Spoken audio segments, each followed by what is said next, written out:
언제나 내 편이 되는 투자. 이베스트 투자증권.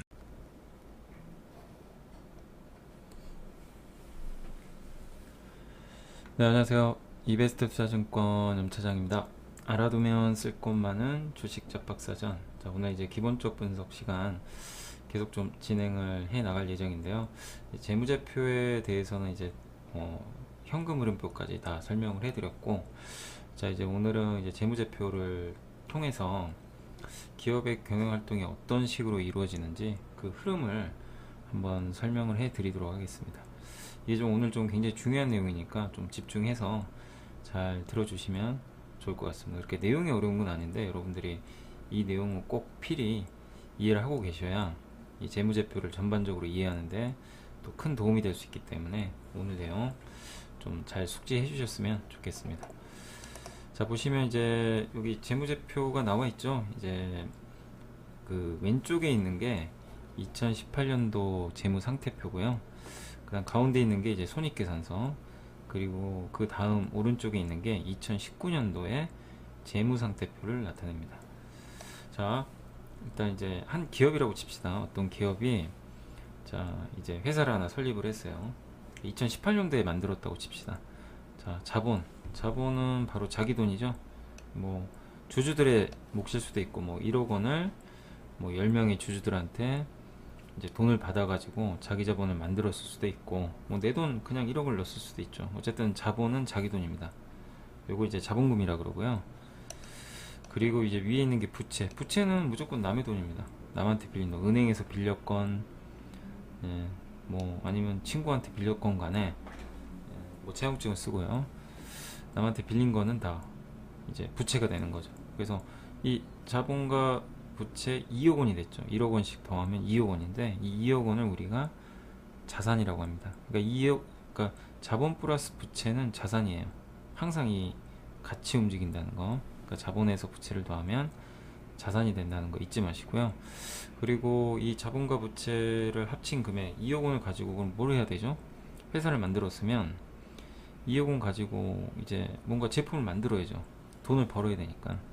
그래서 공장도 사고, 뭐 금액 차이가 클 수 있지만 일단 예를 든 겁니다.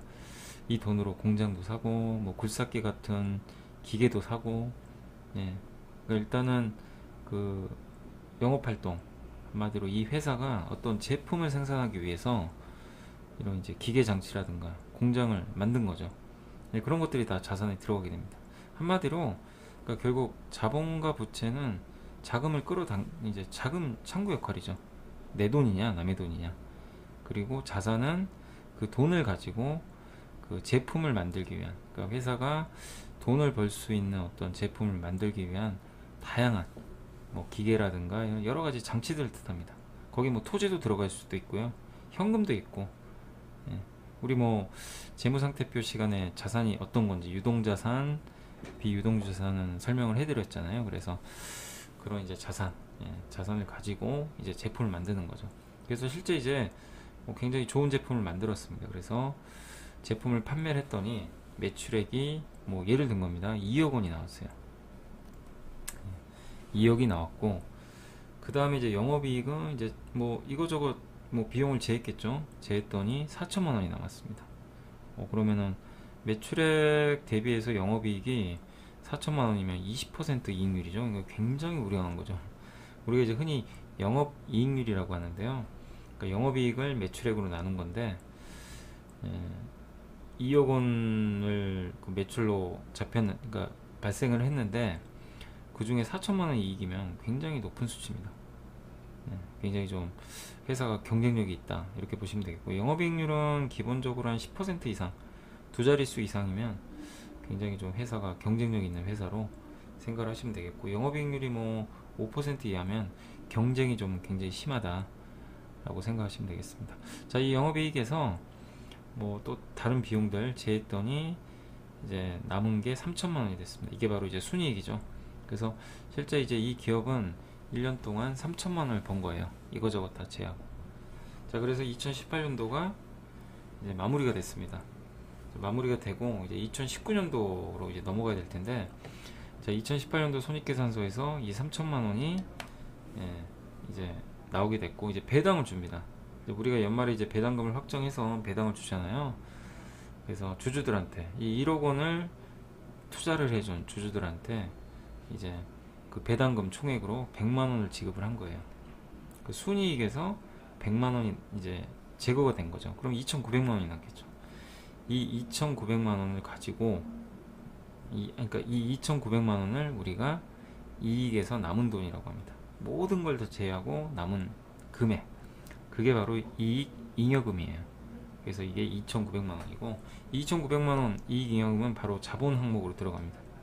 그래서 2018년도랑 좀 다른 점은 뭡니까? 자본금 1억 원은 그대로 있어요. 이건 변동이 없습니다. 근데 여기에 이익 잉여금 2,900만 원이 플러스가 돼요. 그래서 1억 2,900만 원이 되겠죠, 총. 이거를 우리가 자본 총계라고 합니다. 그러니까 처음 설립했던 자본금 1억 원 플러스 이익 잉여금 2,900만 원, 이걸 합치면 자본 총계가 되고요. 그게 이제 바로 1억 2,900만 원이 됩니다. 부채는 똑같다고 칩시다. 그러면은 그 다음에는 2억 2,900만 원이 되겠죠, 총. 요걸 다 더하면 자본 플러스 부채가 자산이잖아요. 그럼 2,900만 원이 더 생긴 거예요. 그럼 이 2,900만 원을 가지고 또 다른 뭐 기계를 살 수도 있고, 그러니까 회사가 좀 더 나은 뭐 어떤 시설 투자를 해가지고 매출을 높이기 위해서 더 많은 돈을 투자를 하는 거죠. 예. 그러니까 이 이익 잉여금은 굉장히 중요한 개념입니다. 이게 계속 커지면 커질수록 자산도 커집니다. 자산이 커진다는 얘기는 그만큼 많은 지출을 할 수가 있는 거예요. 투자를 할 수가 있는 거죠. 투자금입니다, 한마디로. 예. 근데 이제 우리가 물론 이제 부채를 뭐 은행에서 여기서 1억을 더 빌려서 투자를 할 수도 있지만, 어쨌든 부채라는 거는 결국 남의 돈이기 때문에 언젠간 갚아야 되고 또 그 이자도 내야 되잖아요. 비용도 많이 나가는데 이 자본 총계에 있는 이익잉여금은 비용이 나가는 게 아닙니다. 바로 내 돈이죠. 주주의 돈이고 이 돈 가지고 투자를 하는 거기 때문에 훨씬 유리하겠죠. 예. 그래서 이런 이제 메커니즘으로 구성이 되고, 또 이게 또 그 매출액이 이렇게 돼서 뭐 3억이 되고 영업이익이 6천만 원이 되고 순이익이 5천만 원이 되면 이 5천만 원 중에서 또 배당을 100만 원 제하면 4,900만 원이 남을 거고, 이 남는 4,900만 원이 이익 잉여금에 들어가게 되고, 그죠? 이게 이제 순환이 되는 거예요, 계속. 그럼 이익 잉여금이 계속 늘어나 쌓이게 되겠죠. 그럼 자본 총계도 그만큼 늘어나게 되고. 그러니까 이게 하나의 이 재무제표는 보면 연결이 돼 있어요. 그러니까 재무상태표와 손익계산서는 하나의 이런 그 사이클로 연결이 되고 또 그 다음에 또 연결되고, 굉장히 중요한 개념입니다. 그래서 이 메커니즘 이해를 하시겠죠? 예, 그래서 이게 이제 그 기업의 경영 활동입니다. 우리가 재무제표를 통해서 기업의 경영 활동을 이렇게 이해할 수 있는 어떤 하나의 그 지표니까 여러분들이 잘 참고를 해 주셨으면 좋겠습니다. 근데 이제 이 기업 같은 경우는 굉장히 우려한 기업입니다. 돈도 잘 벌고 하는 기업인데, 자, 다음에 나오는 기업은 이제 반대 기업입니다. 부실 기업인데요.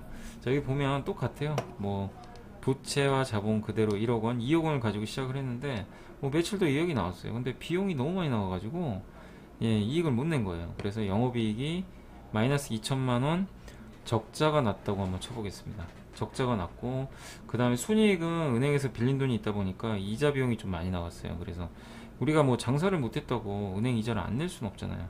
빌린 돈에 대한 이자는 무조건 내야 됩니다. 내가 돈을 벌건 벌지 않건 간에. 그래서 거기서 이자 비용이 더 나가서 마이너스 3천만 원 적자를 봤어요. 자, 이 적자를 봤는데, 적자를 봤으면 배당을 줄 수가 없습니다. 항상 배당은 이익금에서 주는 거예요. 그러니까 그 회사가 뭐 그동안 가지고 있던 현금이 있다거나 아니면 이익을 냈어야 됩니다.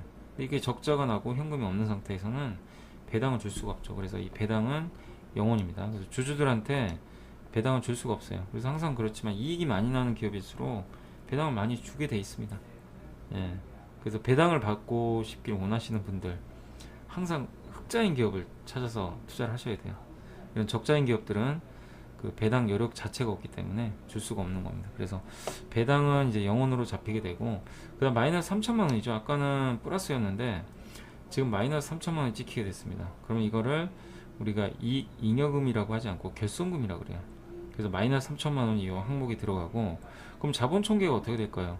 1억에서 3천만 원을 빼게 되면 7천만 원이 되게 되겠죠. 그러니까 처음에 1억 원이었는데 3천만 원이 날라간 거예요. 자본 총계가 7천만 원이 된 거죠. 그러니까 자본금보다 자본 총계가 줄어든 거죠. 우리가 이걸 이제 자본 잠식이라고 하는데, 이따가 좀 다시 한번 설명을 해드리고요. 어쨌든 그렇게 돼서 부채는 1억 원, 자본 총계는 7천만 원이 돼서 1억 7천만 원이 됩니다. 예, 그러니까 2억 원의 자산이 있었는데 이 3천만 원이 날아가 버린 겁니다. 그럼 그 다음에 어떻게 되겠습니까? 투자를 할 수가 없죠. 돈을 까먹었기 때문에. 예, 이게 이익이 늘어나서 아까 그 전에 그 재무제표 같은 경우는 보시면 돈이 이제 늘어났잖아요. 2억 2,900만 원으로. 근데 이 기업은 1억 7천만 원이 됐기 때문에 투자할 여력이 그만큼 줄어드는 거죠. 그럼 어떻게 될까요? 부채를 쓰겠죠. 예, 그러니까 앞선 기업 같은 건 굳이 부채를 끌었을 필요가 없는데 투자를 위해서 부채를 쓸 수밖에 없는, 결국 비용이 더 나가게 되는 악순환이 반복될 수 있습니다. 그래서 이제 부실기업의 재무제표, 이런 자본 총계가 결손금이 생겨가지고 점점 축소되는 기업은 항상 조심을 하시면 좋겠습니다. 자, 여기까지 이해가 되셨으리라고 믿고요. 그렇게 어려운 내용은 아니니까요. 자, 다음에 잠깐 설명드렸던 자본잠식. 자본잠식이 뭐냐면 이것도 굉장히 많은 분들이 좀 궁금해하시고 질문을 예전에 많이 해주셨던 그런 부분 중에 하나인데, 자본잠식은 아까 그겁니다. 그 부실기업의 재무제표처럼 우리가 처음에 그 자본금이 있잖아요. 자본금 1억으로 시작을 했죠. 근데 1년 동안 적자가 나가지고 결손금 3천만 원이 생겼어요. 그러면 이 자본금은 1억 원은 그대로 변하질 않아요. 근데 거기서 3천만 원을 뺀 게 자본 총계죠. 그럼 7천만 원이 됩니다. 결국 3천만 원을 까먹은 거예요. 네, 그거를 3천만 원 정도 까먹었기 때문에 우리가 자본 잠식이라고 하는 겁니다. 네, 그렇게 생각하시면 되겠고, 그래서 여기 설명해 드린 대로 결손금이 생겨서 자본 총계가 자본금보다 작아지는 상황. 그러니까 우리가 1억 원 가지고 시작했으면 돈을 벌면 1억 2천이 되고 1억 3천이 되고 자본 총계는 계속 커져야 돼요. 근데 이거는 역주행을 하는 거죠. 자본금은 1억인데 자본 총계가 7천, 6천, 5천, 뭐 최악의 상황에는 진짜 자본 총계가 마이너스 되는 경우도 있습니다. 그걸 이제 우리가 완전 자본 잠식이라고 그래요. 결손금이 누적되어서 이 자본 총계가 마이너스가 되는 상황. 이러면 상장 폐지입니다. 주식시장에 상장을 할 수가 없어요. 상장 폐지, 바로 퇴출시켜 버립니다. 그래서 굉장히 위험한 거죠. 그래서 이렇게 자본 잠식에 빠진 기업들은 각별히 투자에 좀 유의를 하셔야 됩니다. 예. 그러니까 이 뉴스나 이런 데서 뭐 어떤 기업이 자본 잠식으로, 완전 자본 잠식으로 상장 폐지됐대더라, 이런 뉴스들을 보셨을 텐데 그게 바로 이 내용이에요. 예.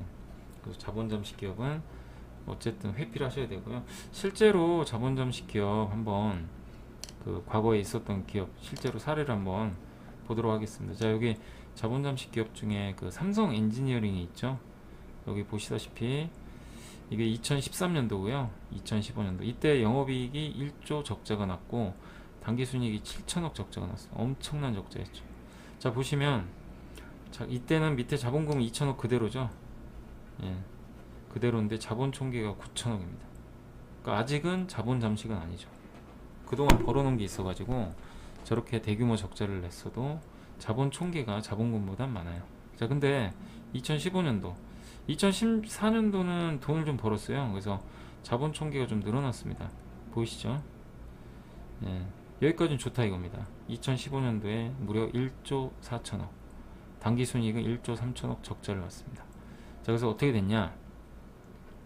이 1조 3천억이 자본 총계랑 더해지게 되겠죠. 그럼 어떻게 되죠? 마이너스가 되게 되겠죠. 네, 그래서 자본 총계가 마이너스 3천억, 자본 총계가 0 이하로 떨어졌죠. 마이너스가 됐죠. 이거를 우리가 완전 자본 잠식이라고 하는 거예요. 밑에 써 있네요. 완전 잠식. 그러니까 자본금은 2천억인데 자본 총계가 마이너스 3천억. 돈 다 까먹은 거죠. 그동안 벌었던 거. 네, 회사가 그동안 이익을 냈던 돈들 뿐만이 아니라 자본금까지 싹 다 까먹은 겁니다. 그래서 사실 삼성 엔지니어링 상장 폐지가 될 뻔했죠. 그러나 그 다음에 그 이제 유상증자를 통해서 극적으로 회생을 하게 됐지만 그만큼 뭐 주가가 엄청나게 빠져버렸잖아요. 네, 그만큼 위험한 거죠. 그래서 이런 자본 잠식에 빠지는 기업들 재무제표를 보셔가지고 이런 기업들이 있다. 자본 총계가 자본금보다 작거나 아니면 자본 총계가 아예 마이너스거나 이런 기업들은 상당히 앞으로 위험해질 수 있기 때문에 각별히 투자에 유의를 해주시면 좋겠습니다. 자, 오늘은 일단 이제 자본 잠식까지 설명드렸는데, 기업의 재무제표를 통해서 어떤 경영활동 이 어떤 식으로 이루어지는지 한번 제가 어떤 표를 통해서 알기 쉽게 한번 설명을 해드렸고요.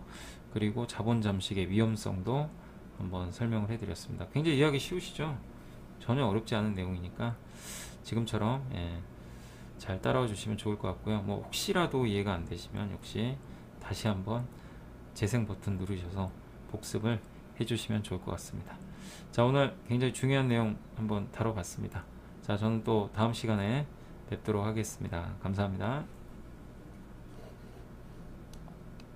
내가 흔들려도 지금 이렇게 신나는 음악에도 어깨가 들썩이지 않는 당신은 투자에 뭔가 문제가 있다는 것. 그러니까 이베스트 투자증권으로 가야지.